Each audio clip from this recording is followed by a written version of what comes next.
Des policiers, sirènes hurlantes, pour une interpellation très politique. Quelques heures après le discours du président, des centaines d'entre eux ont jeté à terre leurs menottes pour signifier leur mécontentement. Les mots d'Emmanuel Macron n'ont pas apaisé leur colère. Sans ordre républicain, il n'y a ni sécurité ni liberté. Cet ordre, ce sont les policiers et les gendarmes sur notre sol qui l'assurent.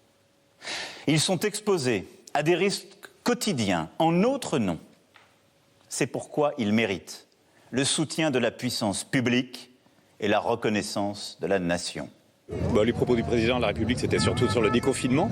Donc je suis très content pour les commerçants, pour les hôteliers, pour les restaurants. On avait besoin de ça pour notre économie. Après, au milieu de tout ça, il a une phrase de soutien aux policiers et aux gendarmes qui était glissée au milieu. Donc voilà, on a pris. On a pris en compte la phrase qui a été dite. Maintenant, ce qu'on attend, c'est surtout du ministre de l'Intérieur. Les collègues n'ont plus confiance dans le ministre de l'Intérieur. Il y a un lien de confiance qui est rompu. Les policiers sont en effet très remontés contre leur ministre de tutelle, Christophe Castaner. Il ne digère toujours pas sa conférence de presse de lundi dernier. Aucun raciste ne peut porter dignement l'uniforme de policier ou de gendarme.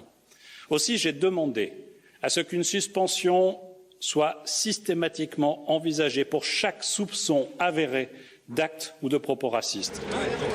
Et ce qui ne passe toujours pas, c'est surtout l'interdiction de la technique d'interpellation dite de la clé d'étranglement. Une interdiction maintenue par le ministre après ses rencontres avec les syndicats. On a voulu donner des gages aux gens qui sortent le samedi dans la rue et qui essayent d'emporter l'affaire George Floyd. Et on sait très bien que ces gens-là, c'est des gens qui ont été confinés. Tous les agitateurs, les antisémites, les décoloniaux, les indigénistes, toute l'extrême gauche, tous ces gens se sont emparés de cet événement et se sont emparés aussi de la famille Traoré. Et donc on a voulu, au plus haut niveau de l'État, à ce moment, leur donner des gages. Mais sauf qu'il faut choisir. Soit on donne des gages à des agitateurs, soit on donne des gages à ceux qui soutiennent la République, qui l'ont soutenue pendant les Gilets jaunes et qui vraisemblablement, compte tenu du contexte social à la rentrée, la soutiendront encore.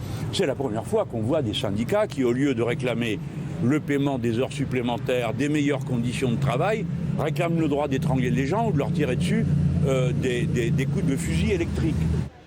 La France insoumise se place du côté des manifestants quand le Rassemblement national se déplace dans un commissariat. L'objectif évidemment de ma visite était d'apporter mon soutien à nos forces de l'ordre qui sont aujourd'hui lâchées par leur hiérarchie politique.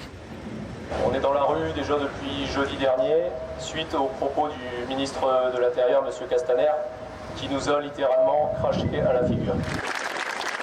Cet après-midi encore, des policiers se sont rassemblés partout en France pour manifester. Tous unis, disent-ils, dans la colère, des gardiens de la paix au commissaire.